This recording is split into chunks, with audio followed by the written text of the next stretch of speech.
আসসালামু আলাইকুম। Green tiger থেকে আমি হিসামুল সাকিব আপনাদের সাথে কিছু তথ্য নিয়ে এসেছি। আপনাদের প্রথম প্রশ্ন যেটা আমাদের কাছে থাকে সবসময় বেশি যে আমরা কেন মানে আমাদের বাইকে সামনে ডিস্ক ব্রেক, আপনারা কিন্তু জানেন আমাদের সামনে ডিস্ক ব্রেক এবং পিছে কেন আমরা ড্রাম ব্রেক ব্যবহার করি। আমরা কেন পিছে ডিস্ক ব্রেক ব্যবহার করি না। অন্যান্য কোম্পানিতে ডিস্ক ব্রেক ব্যবহার করলেও আমাদের কোম্পানি অনেক পুরাতন এবং নামি দামি কোম্পানি হওয়া সত্ত্বেও কেন ডিস্ক ব্রেক ব্যবহার করি না।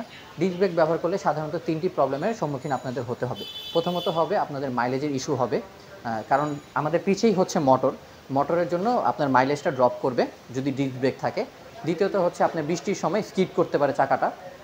আর তৃতীয়ত আমাদের মোটর যখন একটা স্পিডে ঘুরতেছে সেটাকে যদি আপনি হঠাৎ ব্রেক করান তাহলে আপনার ডিস্কটা বেঁকে যাবে, সেটাতে আপনার মাসে মাসে ভোগান্তি ভুগতে হবে।